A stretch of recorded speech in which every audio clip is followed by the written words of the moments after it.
Hi everyone, welcome to Think Woodworks. Today I want to talk about wood carving.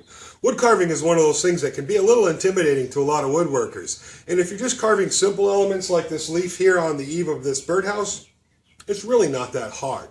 So today I want to talk about that and show you how you can carve a simple element like this one, with common tools that most woodworkers have around their shop already. You can add in a lot of nice little touches to a piece of furniture or a mirror or whatever you're working on just by throwing on a simple carving. So let's get started.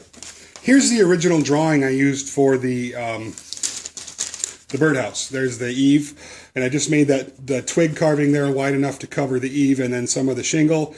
And then here's the leaf that I drew on that, and then I just used this and transferred it onto another piece of trace paper. And here's a tip for you. Whenever I'm doing a carving, I always use trace paper to put on the piece of wood because I want to be able to see that grain behind it, so I can kind of position it if I need to move it to match the grain a little bit. It's just one of those things that makes it easier in the long run. Now, I can't help you with the artistic part of this, but I can help you with the carving part of this. And if you want to be a better artist, you got to grow a beard. That's all there is to it. What I'll typically do is I'll start with a pencil sketch like this. Just kind of get an idea. And we're going to do something similar to what that piece was, just something easy to start with.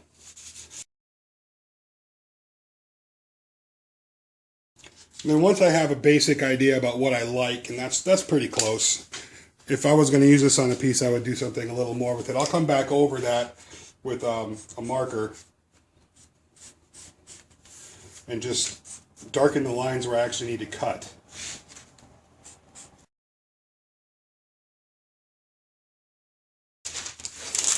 And I like using a glue stick.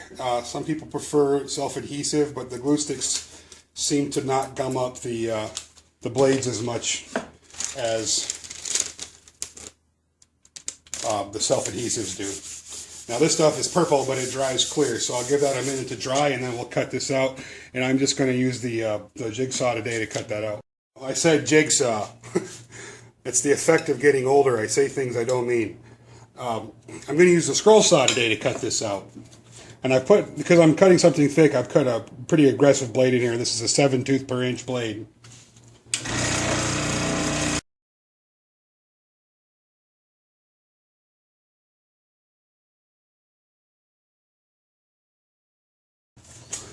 Okay, now that I've got the basic outline cut out, I'm going to go through and fill in some of these lines in the center. And some of you that are better at keeping track of what lines to cut and what lines not to cut can just draw it out at first. But if I do that, I always end up messing something up. So I'm going to take another chunk out right here just to give that leaf a little bit more of an effect. And then we'll get down to the carving part. Okay, now that I have my basic outline, this would be the piece that goes over here on the left. I want to remove stock from here, here, and up here at the top, which basically is where these X's are. And you can do that a number of ways. If I'm in a hurry, I'll use a router. I'll just figure out how deep I want to go, put a cutting bit in it, and set it to that depth, and then just freehand it out. Or you can use traditional tools as well, like chisels. But I'm just going to give myself some basic guidelines. I don't want to go too deep because I want to be able to shape that on the bottom to kind of make it look like a stick. So at this point, I'm going to go ahead and do it a couple different ways. Now, and I'll show you those techniques to kind of give you some options. Now to start with, you can come in here with chisels and cut those lines. Just give yourself a nice little line across there, so you know where to stop. Another thing that I do, and I do this most of the time if I want to just define a line, is I'll just follow that lightly at first with the utility knife. And I would probably say 90% of the carving I do is done with the utility knife and a Dremel tool. And right now, I'm just defining those lines.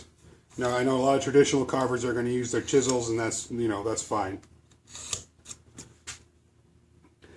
But I find for me, just to come in here and freehand it with the utility knife works pretty well. And it depends on the material you're working with too. Some of the harder materials, it's just not. You need to use a chisel. So now I've got those lines defined. What I'm going to do is 3 different techniques. One is a chisel technique, another is a router technique, and the other is basically a saw. So we're going to start with the saw. What I'm going to do is cut down that line to a certain point, and then I'll just chisel or break off the rest of it just to remove that stock.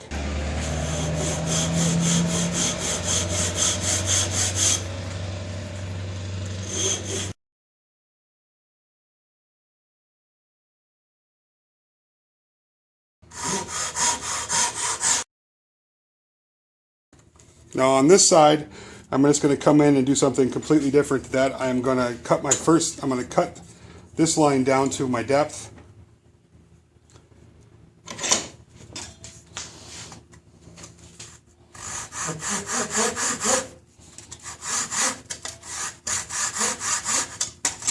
Come on now.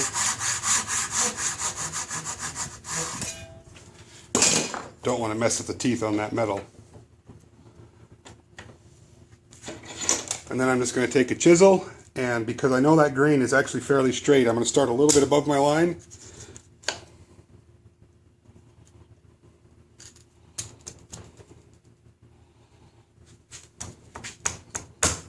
Now that's a pretty aggressive way to handle that, but if you know your grain is running straight, it's an okay process to use. This next process is just a router. I'm going to take out this interior piece, and I've got a 1/4 inch down spiral cut bit in there. And I'm doing something here that's dangerous, and you shouldn't do it.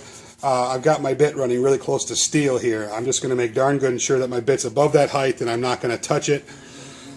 A better option would be put this on a router pad, but I don't have one, so this is the way I'm doing it.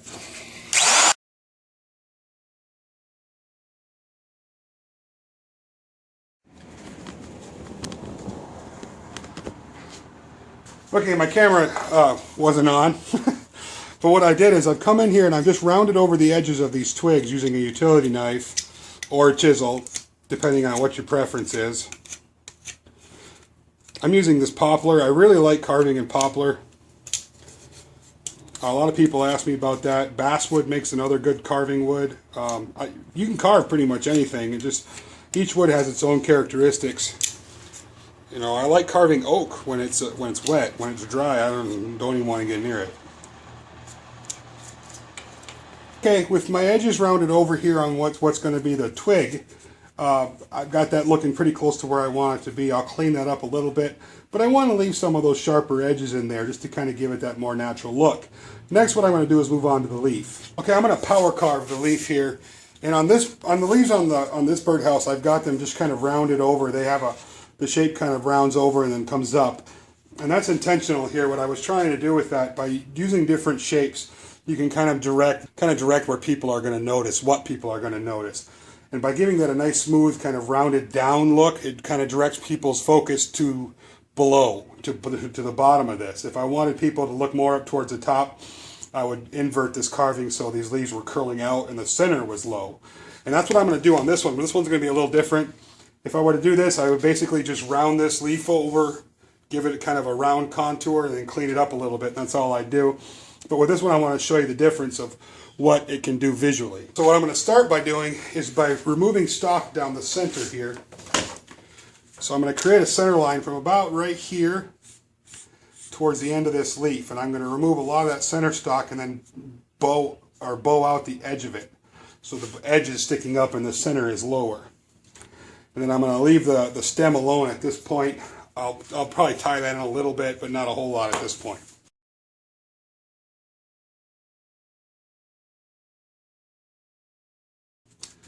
What I should have done is taken this belly out first. I want to belly this center part out so it's got a belly, and then I want to create a kind of a canyon in there. So I'm going to fix that mistake right now.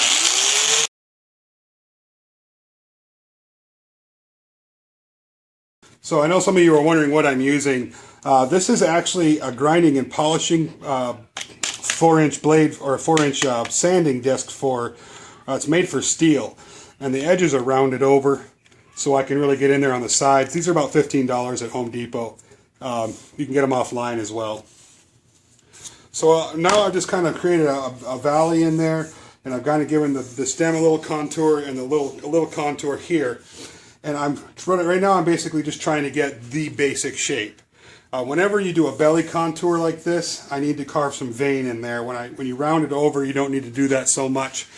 But with a belly contour, you've got to give it a little bit more detail. So what I'm going to do at this point is kind of come in and cut in a little bit more around the edges to kind of give this leaf a profile so it looks like it's, you know, like there's something substantial happening here.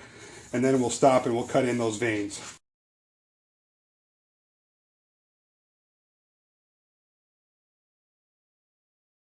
Okay, so now you can kind of see this kind of just pulling out here, and that kind of gives this shape, a leaf a little bit more shape. Now, I don't have to worry too much about the back in this case because it's going to be up on a wall somewhere. So I just need to get that edge a little bit narrowed out so when I'm looking at it from the side, it looks more like a real leaf shape. Now at this point, I'm going to cut in the veins, and I've screwed a little block to the bottom of it here so I have more to grab onto with my vise. And when you're cutting in the veins, you can always use a pencil instead of a marker in case you goof a little bit. You know, and one of the first things I always tell people when they're just learning how to carve, and I'm no master carver, I do this for fun, is especially when I'm carving organic shapes, is nature isn't perfect. It's not perfectly symmetrical. So if it's not perfectly symmetrical, it's actually a good thing. Don't worry too much about it. So to start with, I'm just going to cut a V groove down here and basically just remove that line I just created. Oops. Less talk, more attention here.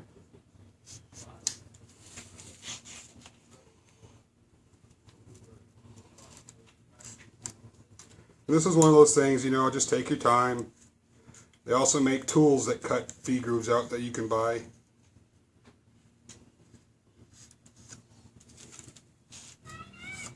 Now I'm cutting mine a little bit deep and a little bit more pronounced because when I do some sanding on it, I want that to stay in there. And with poplar, you can sand poplar away pretty quickly.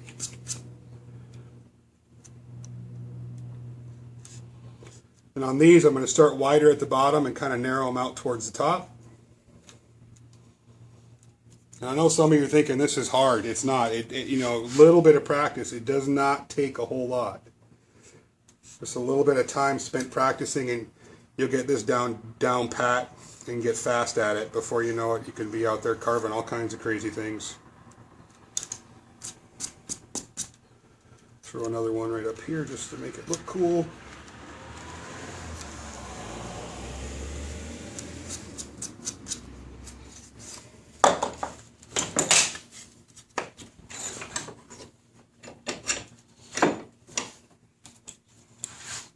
Again, start wider at the base and narrow it up towards the top to create those, you know, veins.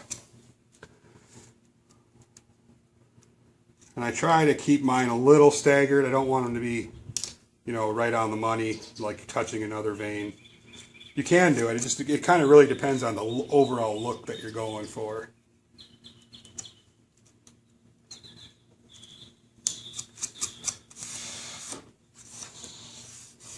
Yeah, that's pretty good.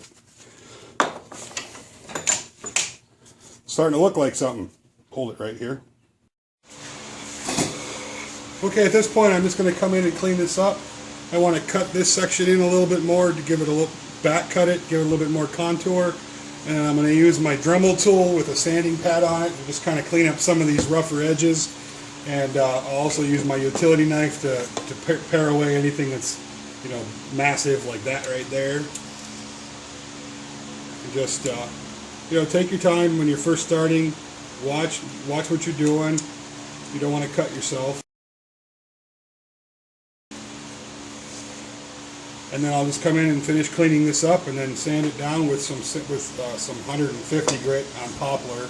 I'd use more aggressive if it was a harder wood. On something like this where I want to remove a lot of stock, I'll just grab a little handsaw.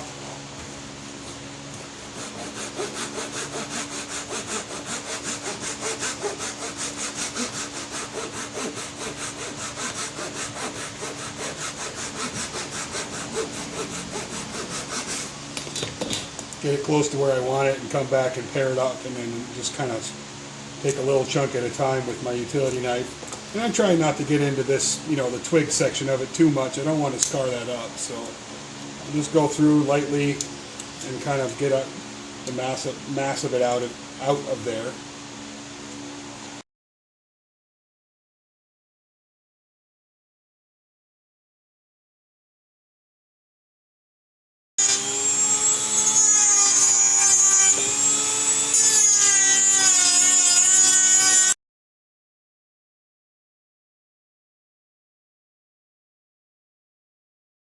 I've got pretty much what I want. I'm just going to come in and kind of clean up some of these scars with some sandpaper, and I'm ready for stain.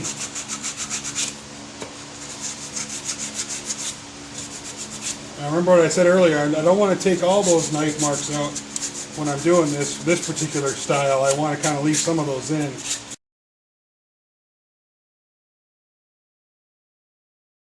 Now that's pretty good leaf. Now there's things you can do at this point to make it pop a little more.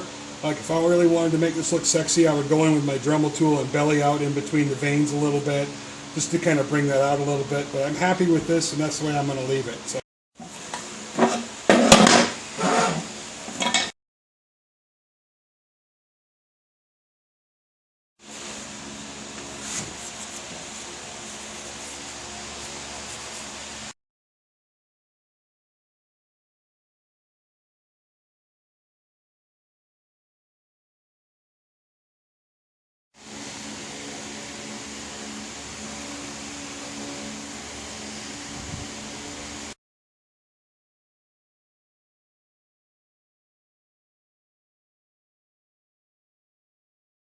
So as you can see, carving really isn't all that tricky.